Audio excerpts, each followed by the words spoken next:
wabarakatuh. Selamat pagi, salam sejahtera bagi kita semua.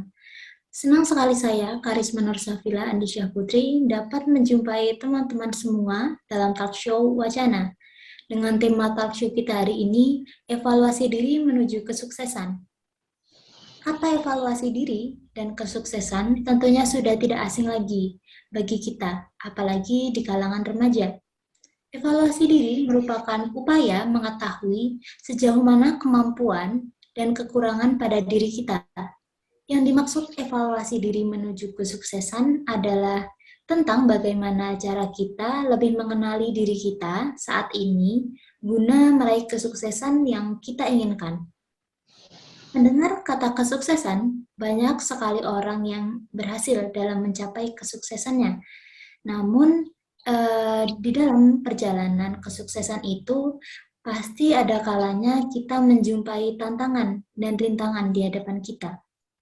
Hal yang terpenting adalah sebesar apapun badai yang menerjang dan seberapa sering kamu terjatuh, bangkit dan memulai kembali adalah sebuah pilihan yang bijak guna meraih kesuksesan. Lalu sebenarnya apa itu kesuksesan? Mengapa banyak orang yang ingin berhasil dalam mencapai kesuksesan? Dan hal apa yang dapat membuat kita bersemangat dalam mencapai kesuksesan? Saya yakin teman-teman sekalian pasti juga ingin tahu akan hal tersebut. Maka dari itu, dalam talk show kita hari ini, saya akan berbincang bersama 4 narasumber istimewa dan tentunya cantik-cantik. Nah, narasumber kita pada talk show hari ini ada kakak-kakak mahasiswi dari Universitas Amikom Yogyakarta. Nah, Universitas Amikom Yogyakarta itu adalah salah satu kampus di Provinsi Yogyakarta, dan kampus ini memiliki rating terbaik pada bidang ilmu komputer dan sistem informasi. Langsung saja kita sapa narasumber kita yang cantik-cantik, karena saya yakin teman-teman pasti juga kepo. Sebenarnya siapa kakak-kakak ini? Untuk narasumber kita yang pertama ada Kak Arum Anissa. Halo Kak Arum. Halo Kak Safila, halo semuanya. Bagaimana Kak kabarnya kakak hari ini? Alhamdulillah kabarnya baik. Bagaimana dengan Kak Safila? Alhamdulillah baik juga. Senang sekali saya dapat bertemu dengan Kak Arum dan terima kasih sudah menyempatkan untuk datang di talk show kita hari ini. Selanjutnya, narasumber kita yang kedua ada Kak Nadifa Aisabella. Halo Kak Nadifa. Halo Kak Safila, halo teman-teman semua yang lagi nonton juga. Gimana nih Kak kabarnya hari ini? Alhamdulillah baik Kak Safila. Alhamdulillah. Eh, Teman-teman, Kak Nadifa ini berasal dari Kudus. Ya masih sama lah, deket-deket lah dengan Jogja ya. Gimana nih Kak hari ini cuaca di Kudus? Sekarang lagi mendung, juga Oh, lagi mendung. listrik. Oh gitu ya, tapi masih dapat join ya dalam talk show kita hari ini. Untuk narasumber yang ketiga, ini ada Kak Nurul Nafia, dia juga dari Yogyakarta. Halo Kak Nurul, Halo Kak, gimana nih kabarnya hari ini? Alhamdulillah baik. Alhamdulillah. Oke, untuk narasumber kita yang terakhir, sekaligus narasumber yang paling jauh nih teman-teman. Ada Kak Nadia Nisrina. Halo Kak Nisrina. Halo, Gimana nih kabarnya hari ini Kak? Alhamdulillah kabar saya hari ini baik. Alhamdulillah. Nah, Kak Nisrina ini kenapa aku bilang jauh? Karena dia itu dari pulau sebelah, dari Kalimantan Selatan, jauh banget ya. Tapi masih bisa nih join ke Zoom kita. Gimana nih cuacanya di sana Kak hari ini? Cuacanya sih seharian ini tadi hujan, tapi sekarang udah reda hujannya. Alhamdulillah udah reda. Oke, teman-teman, saya juga ingin mengingatkan sebelum kita masuki materi pertama kita pada hari ini, jangan lupa untuk follow Instagram kita di @wacana_ts supaya teman-teman tidak ketinggalan informasi seputar kami. Nah, sekarang kita langsung aja ke materi yang pertama. Kita akan berbincang tentang kesuksesan. Nah, kesuksesan adalah hal yang pribadi dan tidak bisa disamakan untuk setiap orangnya. Bahkan, cara setiap orang mendefinisikan sukses pun pasti berbeda-beda. Nah, menurut kakak-kakak narasumber di sini, apa sih definisi sukses menurut kakak? Mungkin yang pertama bisa dimulai dari Kak Nurul deh. Definisi sukses menurut aku nih Kak, sukses itu menjalani hidup sesuai dengan keinginan dan terus bekerja keras untuk mencapai sesuatu. Jadi orang sukses harus memiliki keinginan dan tekad yang kuat. Walaupun tidak semua orang akan sukses dalam hidup, tetapi kesuksesan bisa diraih bila adanya usaha dan doa. Baik, betul sekali. Nah, itu tadi menurut Kak Nurul ya. Sekarang aku pengen dengar pendapat dari Kak Ais. Gimana nih menurut Kak Ais? Sebenarnya sukses itu apa sih? Ya, kalau menurut aku, sukses itu adalah hasil dari kegigihan dalam diri kita untuk selalu optimis dan percaya bahwa kita itu mampu.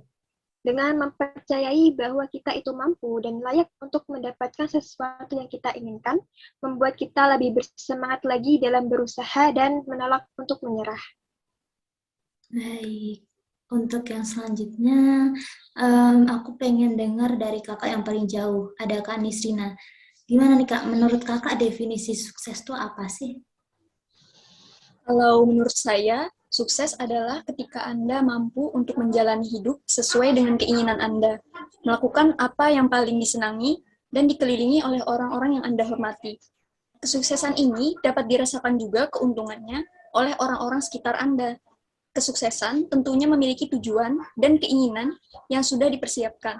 Maka, di dalamnya akan memberikan banyak pelajaran yang bisa diberikan untuk orang lain. Untuk mencapai kesuksesan, tidak ada cara lain selain disiplin dan konsisten melakukan yang terbaik setiap harinya, walau hanya sedikit. Baik, betul sekali. Yang terakhir, aku pengen dengar dari Kak Arum. Apa nih Kak definisi sukses menurut Kak Arum? Baik, definisi sukses menurut saya pribadi itu bentuk rasa syukur yang sudah cukup bagi kita, yang dapat membuat diri kita sendiri itu bahagia dan juga bermanfaat bagi orang lain karena dari suatu keberhasilan dari apa yang kita usahakan atau rencanakan, gitu sih Kak. Baik, itu tadi definisi menurut kakaknya ya. Nah, sekarang kalau ditanya nih, kakak-kakak ini sekarang sudah merasa mencapai kesuksesan belum sih? Mungkin dari Kak Nurul dulu. Apakah Kak Nurul sudah merasa mencapai kesuksesan? Mencapai kesuksesan ya, Ya, saat ini masih berusaha Kak. Karena sukses itu tidak instan.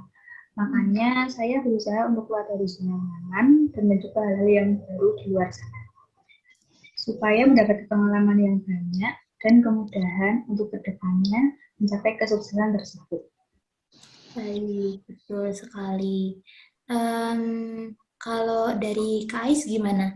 Apakah Ais sudah merasa mencapai kesuksesan yang Kak Ais mau?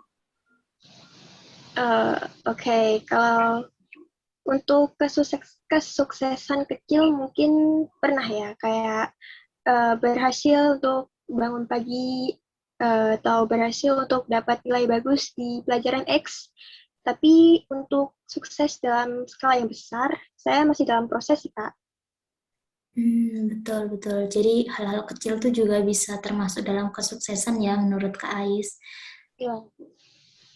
Untuk selanjutnya, aku kepo dari Kak Nisrina. Kak Nisrina sudah merasa mencapai kesuksesan atau belum nih?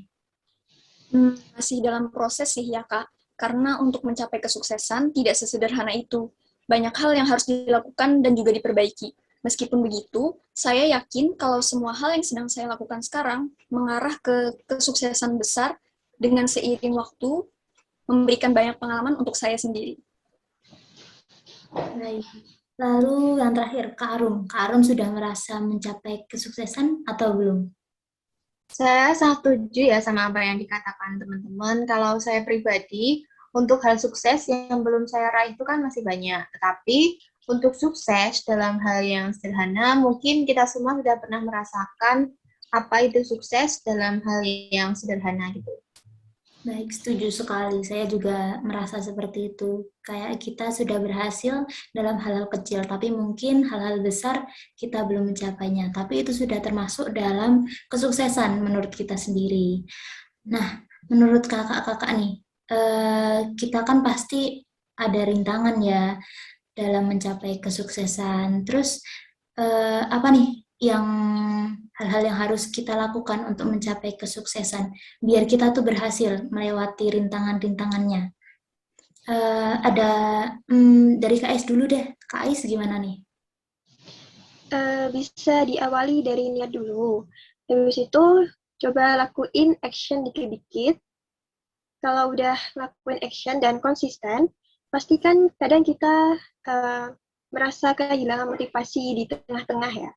Maka dari itu kita cari motivasi supaya kita itu tetap berpositif thinking, dan yang selanjutnya itu jangan pernah menyerah buat belajar lagi dan lagi, dan pastinya jangan lupa untuk berdoa dan menyerahkan semuanya kepada Tuhan. Baik, itu tadi dari Kak Ais. Sekarang kita dengar dari Kak Nisrina. Gimana nih Kak Nisrina? Tentunya dengan terus mau mencoba untuk belajar dan bangkit. Karena dalam prosesnya tentu tidak mudah dan akan menghadapi banyak hambatan, ujian, ataupun cobaan. Selain ikhtiar atau berusaha, maka harus juga diimbangi dengan ibadah. Betul, semuanya harus dengan ibadah ya Kak ya, karena itu yang utama. Terus sekarang aku pengen dengar dari Kak Nurul. Gimana nih Kak Nurul? Kalau aku sama kayak pendapat dari Kak Ais ya, diawali dengan niat, karena apabila kita tidak melakukan sesuatu dengan niat, pastilah hasilnya tidak sesuai dengan apa yang kita inginkan. Lalu dengan mencoba hal-hal yang baru membuat kita belajar dan berani untuk gagal. Tidak lupa juga tetap ingat kepada Tuhan. Gitu ya. Baik, ya. Dan sekarang yang terakhir ada Kak Arum. Gimana nih kalau dari Kak Arum? Untuk mencapai kesuksesan itu kan nggak mudah ya, penuh rintangannya dan juga mesti sangat melelahkan. Nah, dengan cara apa bisa mewujudkan kesuksesan tersebut? Kalau menurut saya dengan menentukan apa tujuan kita untuk sukses. Selanjutnya, apa sasaran dari tujuan kesuksesan itu? Nah, dan juga langkah yang dapat kita siapkan untuk menghadapi jika kita mengalami suatu kendala saat proses berjuang itu. Gitu sih, Kak Safila. Oke, baik. Ya gitu ya teman-teman. Nah, saya ingin bertanya nih, jika suatu saat nanti kakak-kakak ini sudah mencapai kesuksesan, lalu apalagi yang akan kakak-kakak lakukan? Apa hanya ingin sukses sampai di situ aja, atau ingin mengembangkan lagi? Atau mungkin kayak ya sudah ngalir saja gitu? Gimana nih? Mungkin ada yang mau jawab? Setiap orang kan pasti nggak mau sukses di satu hal saja kan ya. Jadi jika sudah sukses di suatu hal, nanti kan tentunya kita ingin mengembangkan kesuksesan tersebut sambil berusaha untuk sukses di suatu hal yang lain juga. Itu kan ya, Kak? Ya. Kayaknya yang lain juga akan seperti itu ya, karena kayaknya suksesnya gitu ya. Terus ini, oh ya, aku ingat, jadi ada satu hal yang menarik nih seputar kesuksesan juga. Di kesuksesan itu ada sebuah perdebatan antara pencapaian seseorang terhadap kesuksesannya. Nah, sebenarnya bisa nggak sih kita mencapai kesuksesan atas dasar usaha dari kita sendiri? Atau justru orang-orang yang mencapai kesuksesan itu adalah orang-orang yang memang beruntung? Gimana nih, Kak?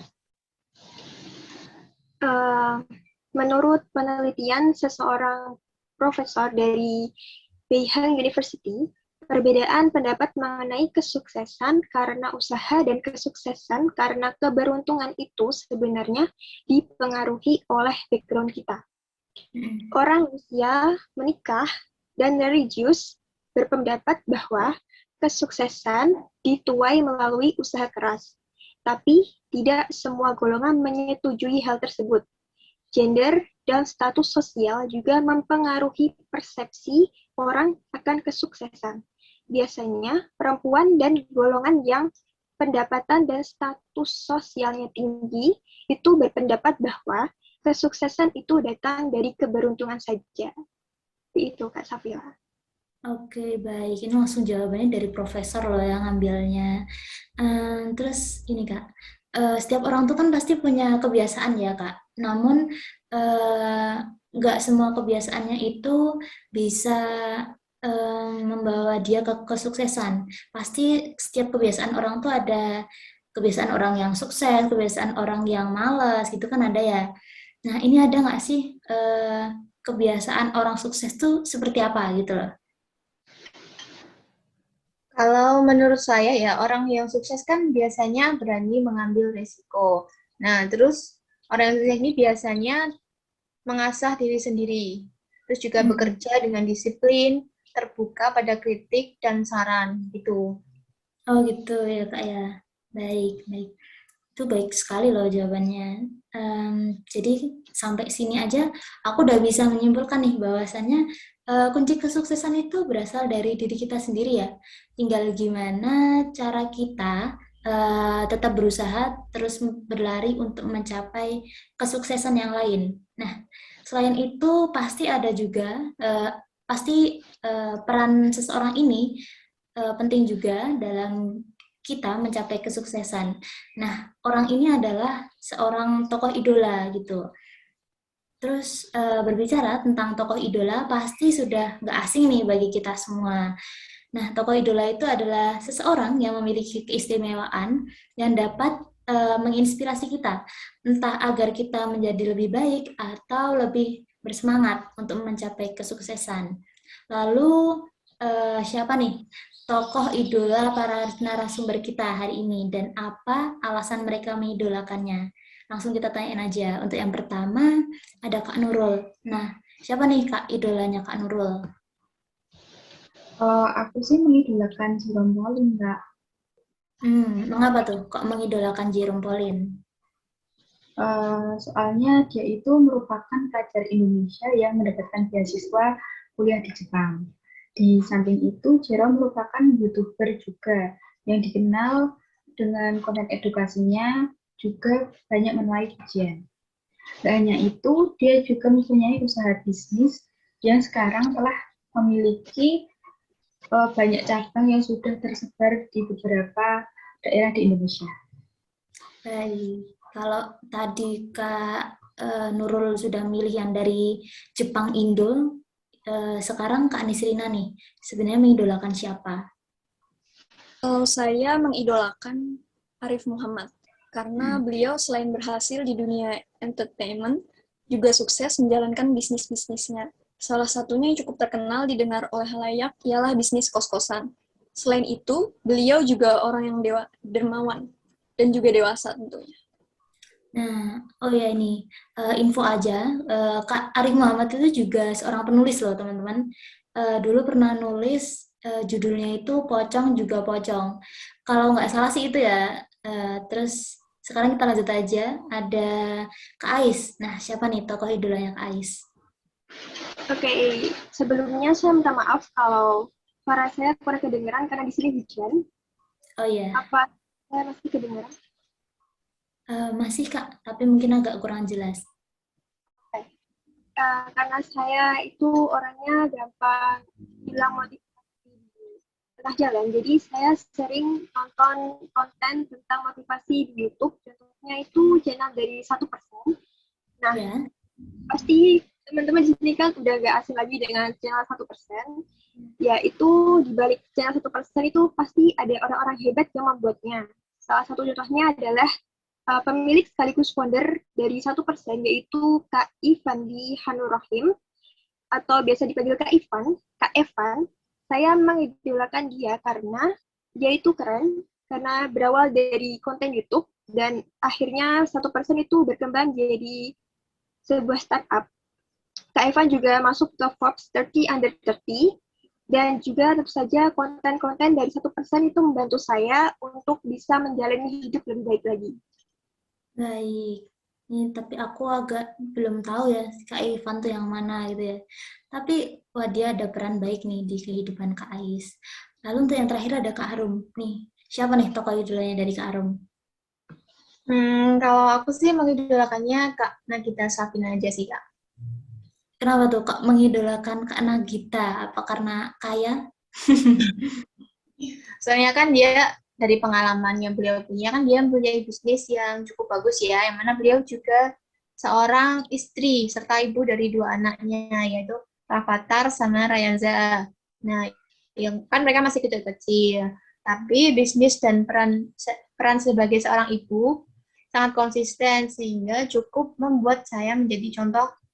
Nah, dalam urusan cintanya pun beliau juga sangat setia ya kepada pasangannya yaitu kan Raffi Ahmad. Di mana Raffi Ahmad juga seorang pebisnis dan artis yang terkenal di Indonesia.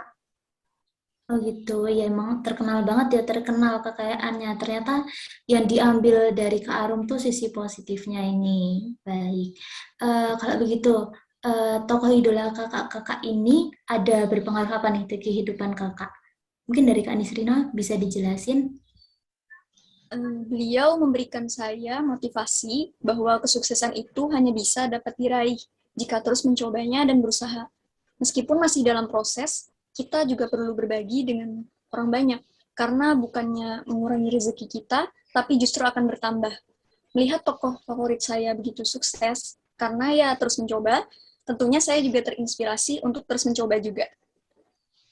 Baik, selanjutnya dari idola Kak Ais nih, ada pengaruhnya apa nih Kak di kehidupan Kak Ais?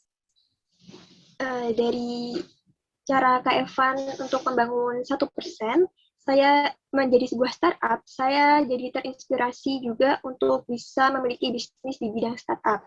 Saya juga ingin sekali untuk masuk ke Forbes 30 Under 30 menyusul Kak Evan. Ya.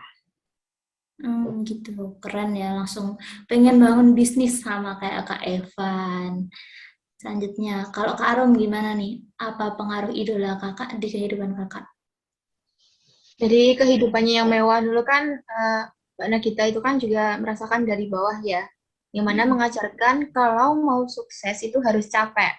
Kalau belum capek, jangan bilang sukses. Karena capek itu kan wajar, nggak ada orang sukses tanpa melewati proses capek.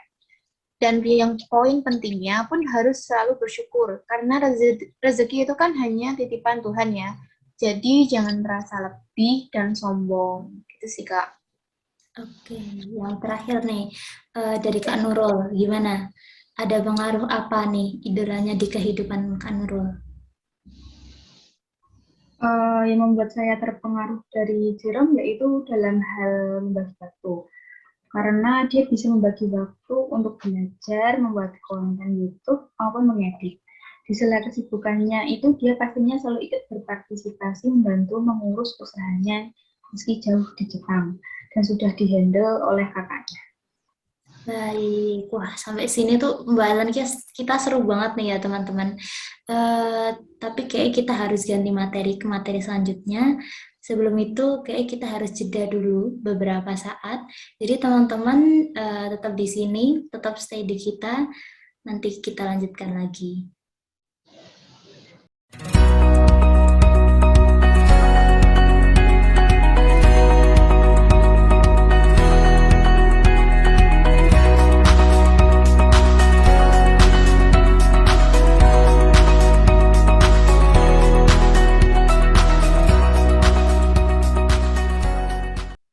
Baik, terima kasih untuk teman-teman yang masih berada di sini untuk melanjutkan materi selanjutnya. Nah, materi selanjutnya adalah tentang personality plus nih. Setiap orang yang kita temui, setiap hari itu pasti berbeda-beda. Dan berbeda-beda juga personality plus-nya. Mengapa demikian? Langsung saja kita tanyakan kepada narasumber kita nih.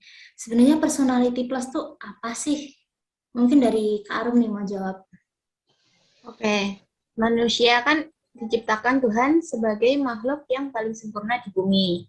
Tapi terlepas dari itu, Tuhan tuh kan menyematkan kepribadian yang unik di setiap manusia. tidak sama dengan satu sama yang lain. Pokoknya saling melengkapi gitulah. Nah, kepribadian itulah yang dijelaskan di dalam Personality Plus. Dengan mempelajari karakter dari Personality Plus tersebut, nanti kita bisa mengenali kepribadian diri sendiri, lalu bisa meningkatkan kelebihan dan belajar meminimalisirkan kekurangannya. Iya, betul banget kata Kak Arum. Terus personality plus itu ada 4 macam, Kak. Yang pertama ada sanguinis, lalu ada melankolis, ada koleris, dan Pragmatis. Oh gitu. Mungkin boleh dijelaskan Kak, bagaimana 4 macam personality plus itu? Kak Nisrina ada yang mungkin mau menjelaskan tentang personality plus yang sanguinis. Personality plus sanguinis itu biasanya orang-orang yang mudah bersahabat, selera humornya tinggi, optimis, semangat, dan tampak tidak memiliki beban. Mereka juga orangnya serta gembira dan juga kreatif. Namun, sanguinis ini juga memiliki kelemahan, yaitu ia sering tidak disiplin, lupa, sulit mendengar orang lain, juga ya dan bertindak sebelum berpikir mereka itu lumayan lah. Cara berkomunikasi dengan orang yang memiliki sifat ini adalah dengan menjadi pendengar yang baik. Berbicara dengan antusias, jangan terlalu serius dan terlalu detail. Gitu. Siapa nih teman-teman yang kayak gini? Lanjut untuk personality plus selanjutnya, yaitu melankolis. Mungkin akan dibacakan oleh Kak Nurul. Bisa, Kak? Bisa, Kak. Personality plus melankolis memiliki sifat positif yaitu rajin, serius, hebat, dan detail.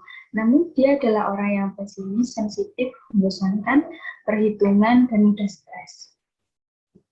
Gitu. Ini kayaknya ini nih kayak anak-anak yang juara 1 deh gitu. Jadi bisa dibilang melankolis ini anak yang introvert gitu ya Kak ya? Iya betul Kak. Nah, cara berkomunikasi dengan seorang melankolis adalah dengan membicarakan fakta yang akurat dan mempertimbangkan dahulu perkataan kita serta kita harus menyusun dahulu kalimat dengan rapi. Baik.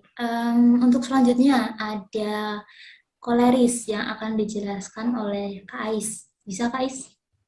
Iya, bisa Kak. Jadi kalau orang yang memiliki personality koleris itu merupakan seseorang yang percaya diri, bersemangat, suka memimpin, mandiri, dan ambisius. Namun di balik hal itu, ia juga bisa terlalu percaya diri, suka merendah untuk meroket, tidak sabaran, mudah marah, dan sombong. Oke, ini siapa nih yang suka merendah untuk meroket?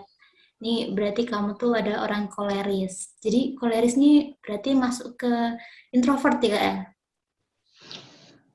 Ekstrovert, Kak. Oh, extrovert. Oh iya, extrovert. Iya. Iya, dari cara dia berkomunikasi dengan cara berkomunikasi dengan seorang koleris itu adalah dengan berbicara yang tegas dan langsung to the point dan mengikuti hal yang dia inginkan seperti itu. Gitu. Berarti pemimpin sekali ya.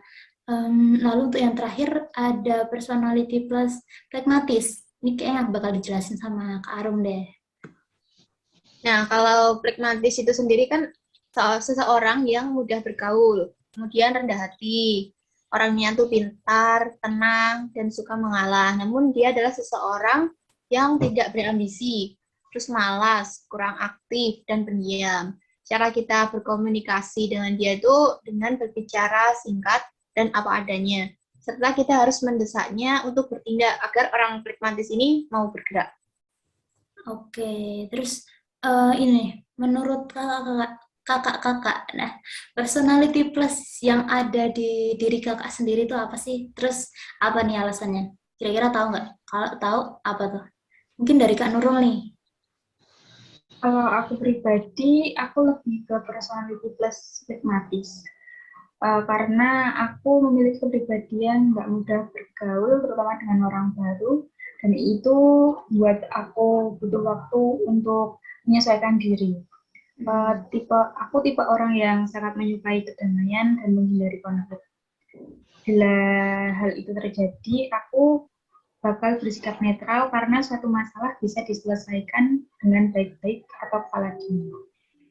Oke, bagus nih. Menyelesaikan masalah dengan kepala dingin. Terus kalau dari Kak Ais gimana? Setelah membaca dan mencocokkan diri saya dengan keempat personality plus tadi, saya menilai diri saya itu masuk ke tipe pragmatis melankolis.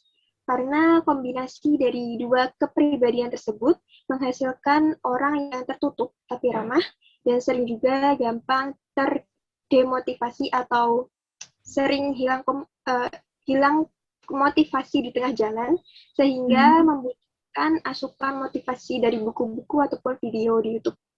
Baik, sering kehilangan motivasi nih. Kasian ya. Lanjut aja, ada Kak Nisrina. Kalau Kak Nisrina gimana nih? Kalau dari yang saya lihat dari diri saya sendiri dan telah mencocokkannya, melihat juga dari tipe-tipe, baca-baca, personality plus saya itu phlegmatic peaceful ke melancholy perfect. Phlegmatis karena saya bukanlah orang yang suka ikut campur dan mau tahu masalah orang lain. Intinya sangat menghindari konflik. Akan tetapi di sisi melankolis, saya sangat peduli dengan sekitar dan berusaha perfect dalam segala hal. Baik-baik. Kalau dari Kak Arum nih apa nih personality plusnya? Bener sih, kalau dari diri saya sendiri merasa sama dengan Kak Nadifa sama Kak Nisrina ya, yang memiliki personality plus pragmatic, peaceful, dan melancholy perfect.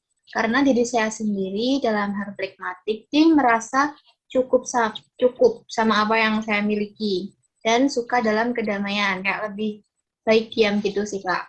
Nah, dari melancholy perfect ini, dari sifat diam saya inilah yang menjadikan saya orang yang suka pemikir, seperti mudah overthinking gitu.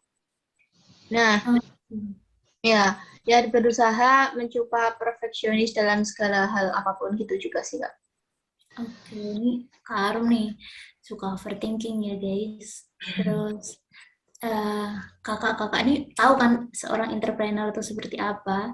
Nah, dari 4 model personality plus tadi yang sudah kita bahas, kira-kira mana nih yang paling cocok untuk jadi seorang entrepreneur?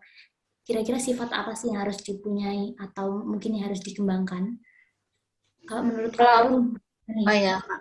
Kalau menurut saya sih seorang entrepreneur yang paling cocok personality plus-nya sanguin populer ya. Karena personality plus sanguin populer ini kan tipe kepribadian yang energik, terus ramah, orangnya juga santai, terus fleksibel, berpikir kritis juga. Jadi dalam suatu pekerjaan ataupun bisnis, tipe kepribadian sanguin ini kan selalu bersifat optimis dalam berbagai hal, seperti percaya diri, tidak mudah tersinggung dengan komentar kritis gitu. Terus keterampilan interpersonal yang luar biasa dan mudah berteman dengan siapapun. Nah, tipe ini juga produktif karena dalam hal bisnis seperti tipe-tipe sanguin inilah yang sangat cocok menurut saya menjadi seorang entrepreneur gitu. Oke, baik. Kalau pendapat dari kakak yang lain nih, Kak Is deh, menurut kakak gimana? Apa sependapat sama Kak Arum atau beda nih? Beda, Kak.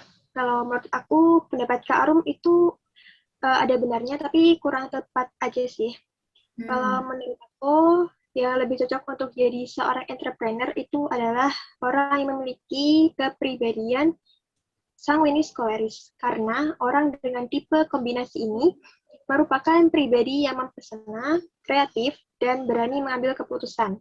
Orang dengan kepribadian ini mempunyai energi yang sangat besar untuk memulai pekerjaan baru, serta dapat menindaklanjutinya secara konsisten dan cepat seperti bawaan sifat kolerisnya. Dan dia juga mampu menggunakan kekuatannya untuk mengajak orang lain bekerja sama dengannya, serta menyelesaikan konflik yang ada di antara mereka. Selain itu, orang ini punya jiwa kepemimpinan yang simpatik dan mampu berdebat dan bernegosiasi dengan baik. Oke, penjelasannya panjang banget dan sangat detail ya teman-teman. Terus sekarang kalau dari Kak Nurul nih gimana nih? Kalau aku setuju dengan pendapat dari Kak Arom, bahwa personality plus yang cocok untuk seorang entrepreneur yaitu sanguinis populer. Karena dia tipe kepribadiannya yang ramah, membuat ia mudah bergaul dengan orang baru, juga dapat menciptakan relasi, dan dari tipe kepribadian berpikir kritis itu menunjukkan bahwa ia dapat menunjukkan kualitasnya sebagai entrepreneur. Oke, yang terakhir nih kalau dari Kak Nisrina, menurut Kak Nisrina gimana nih? Kalau menurut saya, semua entrepreneur dengan personality plusnya masing-masing itu memiliki kelebihan dan kekurangannya tersendiri. Semua bisa bergerak sesuai dengan selera mereka sendiri. Oke, berarti di sini sebenarnya tuh setiap personality plus tetap bisa jadi seorang entrepreneur ya Kak ya? Iya, benar. Menurut saya seperti itu. Oke, itu tadi menurut Kak Nisrina ya teman-teman. Gini Kak, mungkin teman-teman juga ada nih yang masih bingung, masih nggak bisa menentukan personality plus mereka. Bisa nggak nih kakak-kakak kasih teman-teman di rumah tips gitu biar bisa mengetahui personality plusnya? Caranya itu dengan memahami tentang 4 macam dari personality plus tadi. Nah, setelah itu kita bisa menentukan personality plus kita yang paling cocok yang mana. Gitu kan. Oke, itu tadi loh teman-teman tipsnya dari Kak Nurul. Jangan lupa buat dicoba ya. Nah, sekarang kita bakal masuk ke materi ketiga nih Kak. Di materi ketiga ini ada inner beauty dan karisma. Ini nih kayaknya yang jarang banget orang dengar. Eh, Anak-anak remaja pun kayaknya juga masih jarang dengar hal ini. Jadi sebenarnya apa sih ke inner beauty ini? Mungkin dari Kak Arum mau jawab. Boleh sih, Kak. Nah, jadi inner beauty itu kan kecantikan yang seakan terpancar dari hati dan dari bagaimana sikap kita kepada orang lain. Dan semua wanita itu sebenarnya bisa memiliki ini dan juga tidak peduli dari mana mereka berasal. Oke, baik. Inner beauty ini berarti adil ya? Nggak pilih-pilih dari mana. Terus, bisa nggak, apa namanya, inner beauty ini di, bisa nggak kakak ini menjelaskan inner beauty ini ada satu atau ada berapa nih? Inner beauty itu ada beberapa macam. Oh iya, ada beberapa macam. Bisa nggak kalau Kak Nurul deh menjelaskan 3 macam tuh apa dan kayak gimana? Boleh, Kak. Yang pertama ada percaya diri. Percaya diri ini bisa membuat seseorang lebih terlihat positif vibe. Lalu ada kelembutan hati. Kelembutan hati ini bisa dilihat dari cara berbicara dan interaksinya kepada orang lain. Lalu ada rendah hati atau tidak sombong. Sifat ini bisa membuat orang di sekitar kita merasa nyaman. Gitu. Masih ada lagi nggak, Kak? Kalau masih ada lagi, boleh deh Kak Nisrina nyebutin. Boleh, Kak. Selanjutnya ada bersikap mandiri. Sifat mandiri mencerminkan bahwa ia juga bisa setara dengan yang lainnya. Lalu ada berprinsip. Adanya prinsip membuat kita terlihat tegas dalam menghadapi sesuatu hal. Lalu ada ramah dan juga sopan. Oke, berarti lumayan banyak ya ini ternyata. Nah, inner beauty tadi kan kecantikan yang terpancar nih ya Kak ya. Sesuai seperti apa yang dikatakan Kak Arum. Lalu gimana sih caranya atau langkah apa yang harus kita lakukan untuk memancarkan inner beauty? Kalau dari Kak Arum gimana? Kan tadi kan yang menjelaskan Kak Arum nih. Ya, baik. Kalau menurut aku ada 5 langkah untuk kita bisa memancarkan inner beauty, yaitu yang pertama, hargai diri sendiri. Nah, dengan menghargai diri sendiri itu kan berarti kita jadi lebih percaya diri dan tidak selalu merasa kurang atau insecure gitu ya. Jadi bisa memberikan energi positif ke orang lain juga. Selanjutnya yang kedua, sayangi orang sekitar. Kemudian yang ketiga, kembangkan bakat kita. Karena dari bakat, kita jadi tahu jadi diri kita sebenarnya. Kemudian yang keempat, kelola stres. Stres ini kan bisa jadi pemicu kita untuk tidak bersemangat dalam hal apapun. dan bisa menjadikan energi yang negatif juga buat orang lain. Dan yang terakhir, yang kelima itu perbaiki diri. Begitu aja sih, Kak. Oh iya, wah ini kayak 5 langkah yang sebenarnya nggak terlalu sulit ya Kak untuk kita lakukan Iya. kalau mau ya. Tapi sebenarnya nih inner beauty itu penting nggak Kak adanya? Atau mungkin karena penting apa sih tujuan punya inner beauty supaya apa gitu loh? Apa cuman untuk mendapat pengakuan atau untuk mendapat pujian atau apa nih? Tujuan memiliki inner beauty itu bukan hanya sekedar untuk mendapat pengakuan ya Kak, tapi jauh lebih besar daripada itu. Tujuan memiliki inner beauty itu untuk mendapatkan hidup yang sedikit lebih baik, nyaman, dan tenang. Oh iya, oh iya nih Kak, aku ada kepo suatu hal nih. Ini kayaknya nggak cuma aku sih yang kepo, kayaknya teman-teman di rumah juga kepo. Kan inner beauty itu kan ada ya Kak ya, tapi ada nggak sih sebenarnya outer beauty? Ini kan udah ada inner nih, ada nggak outernya gitu? Wah, pertanyaannya bagus ya. Mm. Jawabannya ada. Jadi, outer beauty itu sesuatu yang langsung kelihatan, sehingga orang-orang langsung bisa menilainya. Oh, wah ternyata ada ya. Oke, baik Kak. Lalu karisma itu apa ya Kak ya? Kan tadi kan materinya kita karisma dan inner beauty nih. Jadi karisma itu apa? Terus karisma itu sama nggak sih sama inner beauty? Karisma itu bisa diartikan sebagai pancaran kemampuan yang asalnya dari diri seseorang, Kak. Oke, lalu itu berarti kan orang yang berkarisma tuh disebut karismatik gitu ya. Terus orang yang karismatik itu berarti orang yang kayak gimana nih? Nah, orang yang karismatik itu tidak banyak berbicara, Kak. Ia cenderung lebih banyak mendengarkan saat orang berbicara. Ia akan menjaga perhatian agar tetap berada pada sang pembicara tersebut. Orang ini diam bukan karena tidak memahami apa yang dibicarakan, melainkan untuk menghargai orang yang sedang berbicara. Oke, Gitu. baik. Ya, apakah karisma ini suatu bawaan lahir atau bisa ditungguin nih? Nah, betul sekali. Karisma itu sifatnya bawaan dari lahir, Kak. Tapi karisma juga bisa dibentuk, yaitu dengan mulai dari diri sendiri. Terus menjaga sikap dan tutur kata yang baik dan sopan. Kemudian murah senyum, berwawasan luas, penampilannya yang baik. Ya, seperti itulah, Kak. Kalau kita bisa menampilkan kebaikan pada orang lain, terutama dalam diri sendiri, nanti insya Allah kan akan bisa membentuk pancaran karisma dari diri sendiri. Jadi orang yang memiliki karisma ini tidak berusaha untuk menarik perhatian, penghormatan, persahabatan, ataupun cinta. Maaf kalau bahasa kasarnya tuh karisma ini bukan orang yang caper gitu ya Kak. Tapi memang Gitu. sudah ada, ya. Tapi memang sudah ada terpancar dari hati, jiwa, dan batin seseorang, bukan dari jasmaninya gitu. Oke, bener. Ini siapa yang caper nih? Oke, terus jadi sebenarnya karisma sama inner beauty ini dapat dikembangin atau diubah gitu nggak?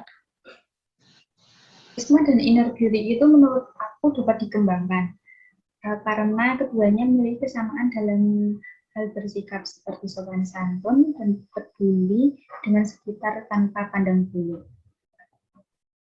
Iya, betul. Saya setuju dengan pendapat Kak Nurul. Karena apa tuh? Karena karisma itu dapat dipancarkan dengan tadi ya, percaya diri, bisa dengan menjadi diri sendiri, dan tidak membandingkan dengan orang lain, terus juga memiliki attitude yang baik, dan kalau inner beauty bisa dikembangkan dengan meditasi atau sholat. Oke, wah luar biasa sekali nih. Tapi nggak terasa ya, ini tuh udah cukup banget loh perbincangan kita hari ini. Terus kasih tepuk tangan dulu dong buat narasumber kita hari ini. Istimewa banget nih. Nah, oke, makasih buat kakak-kakak yang mau hadir di sini. Makasih untuk Kak Arum. Makasih Kak untuk Kak Safila. Adis. Kak Nurul dan Kak Ya, Nisrina. Kak, sama-sama. Saya percaya nih, teman-teman yang lihat ini pasti dapat banyak sekali pelajaran, dan perbincangan kali ini sangat bermanfaat nih, Kak. Nah, semoga teman-teman yang lihat ini semua sehat selalu, semangat selalu dimanapun teman-teman semua berada. Dan semoga kita dapat berjumpa lagi di lain kesempatan.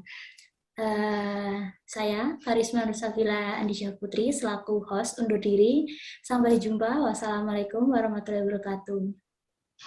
Waalaikumsalam. Warahmatullahi wabarakatuh.